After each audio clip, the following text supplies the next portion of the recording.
Wakusumi.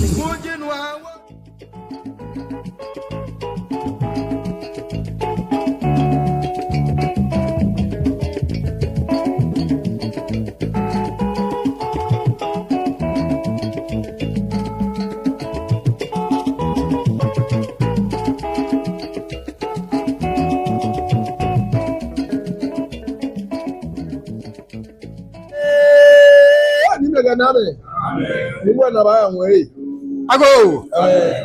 Me ashime me na hogba ni mo hogba na hogba. Imagine you shane fe you ma ko yenu ayi. No ma yera bo wa to kenkren. Eke bo yo mo yo. Gbogbo owo yi no fe ni wo fi gbogbo owo yi. Bo mba yi kan nu. Imagination ni amete. Ni nye sisi yen me no wo fi yo. Nye keke wa sha fi le. Agbawe le ni kegbe. Bo fe no na. Bo la fi ko na anye. Aya sure ina bi. O mo na Agbawe. Iji Teshie Agbawe me ne wo fe kusu efe wa Agbawe o fe kusu en ni ma do awo na wo yele pi nu wa he ne agenye to wa ke na ka wa fe le ne ka pepe di mo fi ole no ni ma do awo yi afire wa je sisi ne ha mo na agba ke no fe no ni yo mi na ye wa yin chai fa e ga be bi o ko akesi je wa wo ji en ani yesi wo lo e ke ni bi ko ya no e ma na mi ni wona na si ani wo la ke ye ebi aboni nyegbe ye oni ma do awo yi oju man ko ni no fe nu ofi o majo chemene pe bi ene efi yin anyi ma ya jo mo yi ko ni jo mo an na mo fe mo si afe si akutu e ka jo mo aya na ga Agbawe waji gonti e ke gonti e be le wa bi le ye ko bi ye ogbo gonti e yo da se wo nye bo na abu ase bi ene nta ka mene gonti e fe kusun wo ni ma ya njibu awo fe koni lo fe ru o fi Agbawe eyemu mi ngla mo ke yiti lo fe na ji gba Agbawe na wo wa cha ba ga sina wala ke nyeye ni wana ni mi ya na Agbawe mi simbi aboni wo yo wala mi ne wa fe su agesi lo fe no ya I don't know Agbawe mi koni o ye kuni afi ya ni ba na wo yi pa ni na wo wa fi mo o sa gbo mi ni ka bi wo se wo ye yi oni no fi ago tra manyaba afi tra manyaba afi tra manyaba afi ya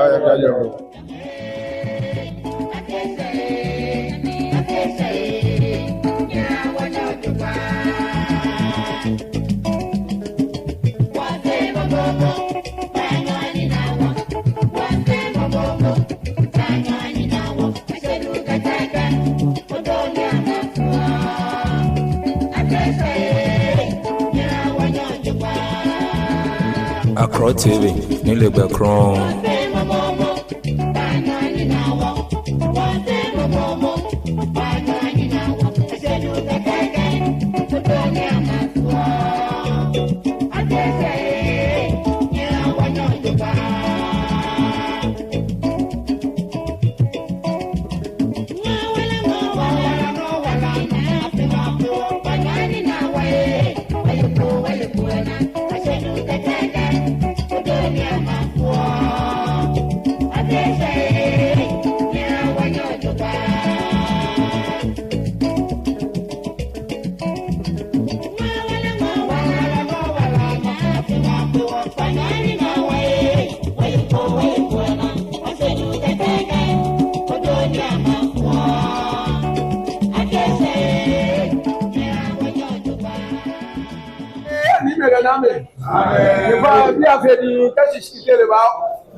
Nani yo miji mita ma wonye kan fi o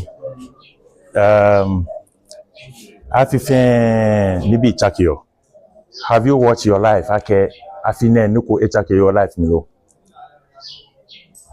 Yɛlɛ Gbamɔ ne pepe shomo baba wona mi nse no fia number si ye o life mi ni ne chake. Just imagine ake o katu ko memi ne da o icho KWAME. The same ceiling and no coming in. O coming for 30 years, 20 years, 25 years, 15 years. Chue no cry chake ko yemi. This is the time Nisani will make a big change in our family. Will be wanna be sani wa invest into their lives bene ke okwe beni wo trash ne inye sure ake sia ko ye alo family ko ye poni mene no otabie ne no na ba ye keke ba feed the family po ewawa sin this is Agbawe ni Agbawe e ka ba Teshie edomoshin ekome ke ha ma fen noko be ni afio ye Teshie die woda Agbawe sani wonye wota ke ni bi ekome ye wote koni wonye waya wo here. We are too greedy. Da wanta no wakomito wayeni. Da wanta no wakomito wakotokumi ayi. Chimini wofio ye hey. Have you thought about all these things?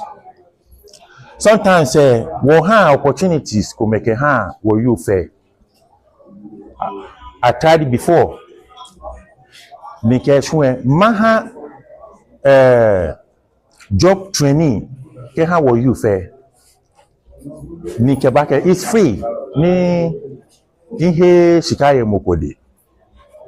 Just to build yourself, to change your life and make something good, useful in your life.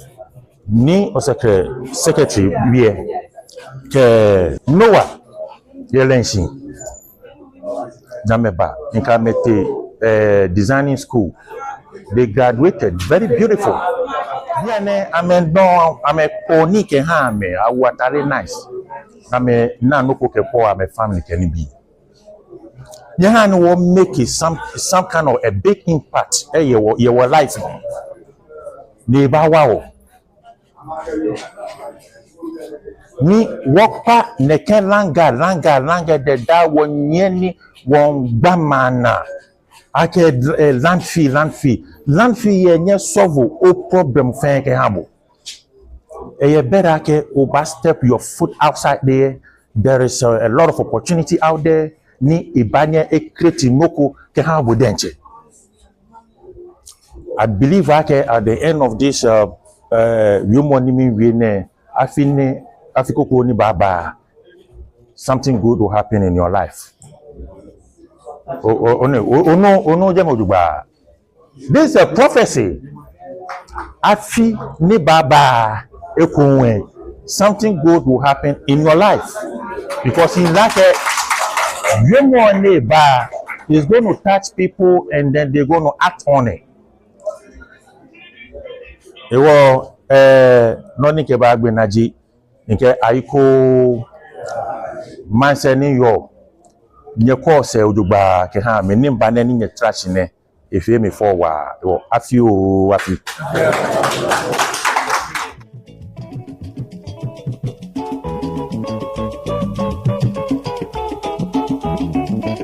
Akporh TV ni le gbe kron.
Akporh TV, Nii Akporh Crown.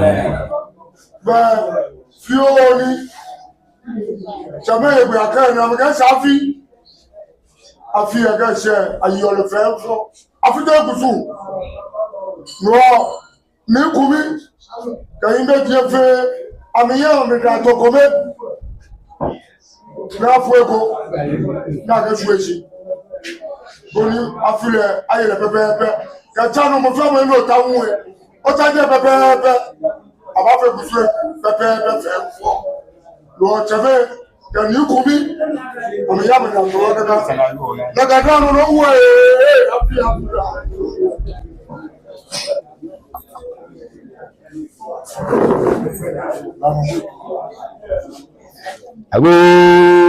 Asafoiatsemei. Well, what to happen? Asafia or Wulormoi or Priestesses. Sasajama from Chagolo.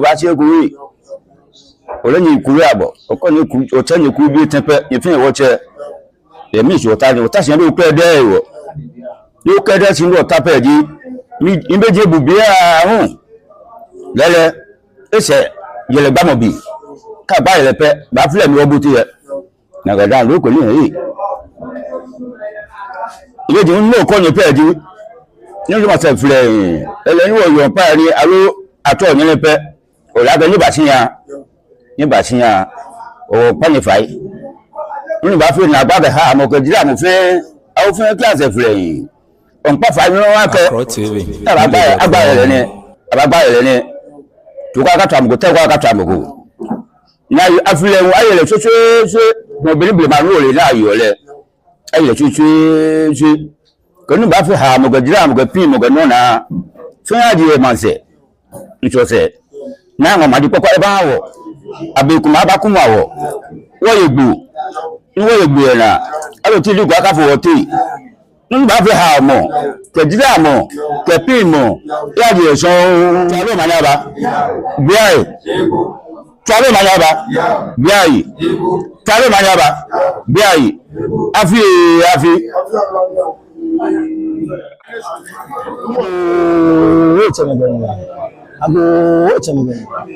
Ago mene hogba ni ma hogba na ma o to da popa mi ko asase afo Wulormoi atabo keke ba Jordan no yi no fe lo afi ebe na fe ma le yi e fe lo ale fe sele mo awo yi e ta police akwa bi ko mo fun ba lo ko ado wo yi e ko la ba mi ko yi e bi si ba no ku o to apa je o ke bi o ke ni fe wa lo ko mo ado wo yi ati bi be so lu kidi ni ba no ku agbechi agbo ba no ku yi bi ne ba no ku apata ma wa lo ko mo ado wo yi afi ni ya ba no ku yi o ku ni ba no ku e da mete ba no e ja ala ba no ko mo ado wo yi ko me te ba no ko mo ado e bi mo wu se ba no ku o to da plug ba no ku ayi bi da mo ba no ku to be li ba no ku o sabo la te gbagbo te gbete yan ba no ko mo ado wo yi ara ngene mi se wota ne ota se yen fun na si tele kan le bi ahun o safi ke safi ta ko fun wole o ba pa gbe se yi ye mi se agbena ba gba ile wo se yi o ba ngene se Yɛlɛ Gbamɔ bi o da ni ga shu se ne na ga shu le ni wo bi o yi mo fe le afi matante na Agbawe ki aso se yi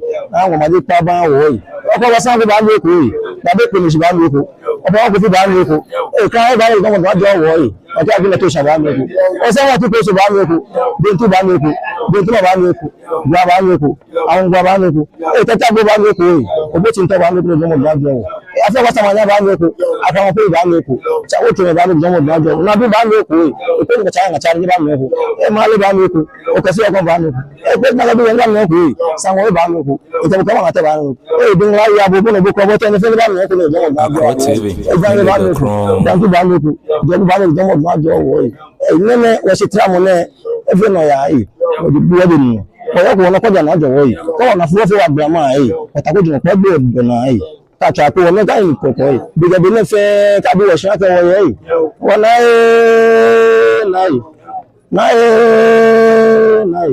bi ju bi ga na ni cha mi na ju abla afi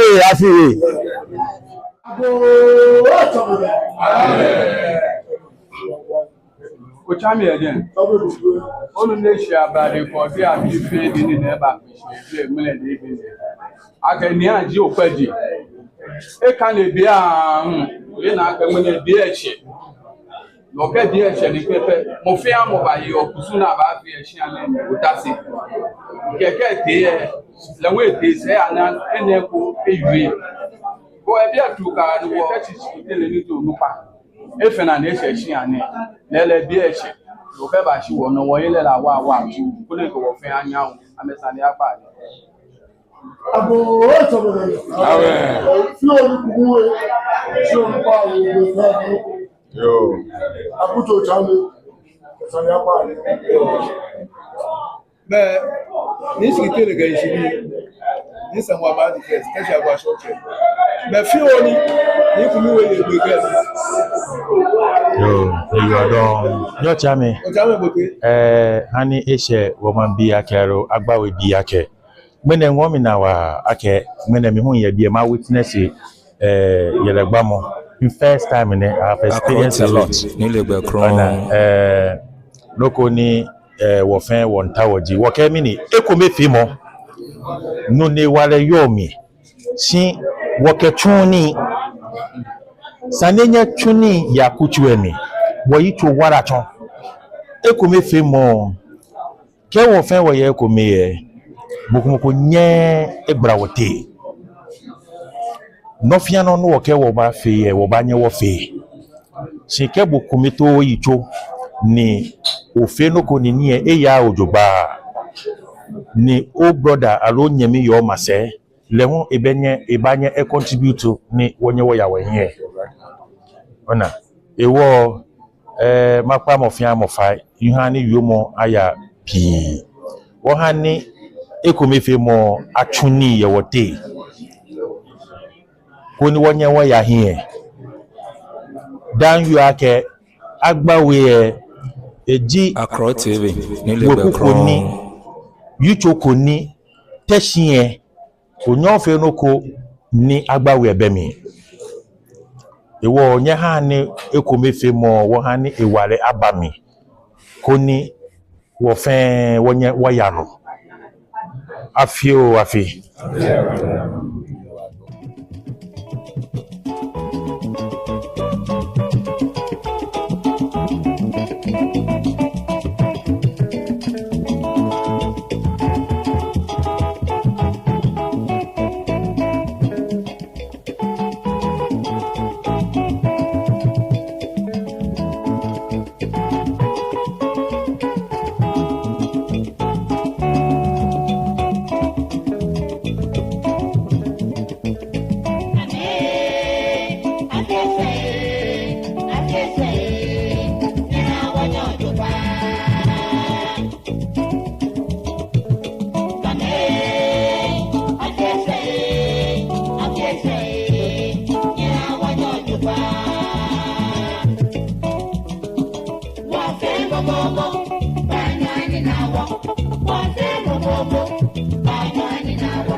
What year Francis?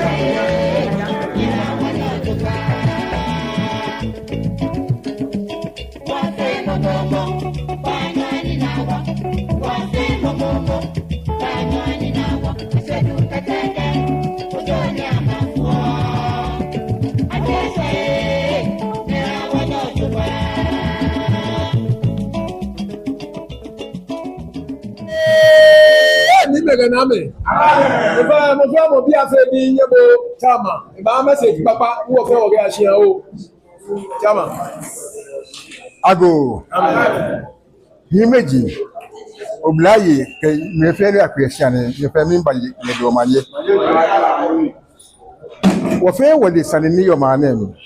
I can mammy or family here if you didn't listen. When he any name is Afi, one Africa. Afia ko bani nawo sinini fire pa ndo mohimi dia ko pa ya kashi mo fe ma de no ko ma fi ne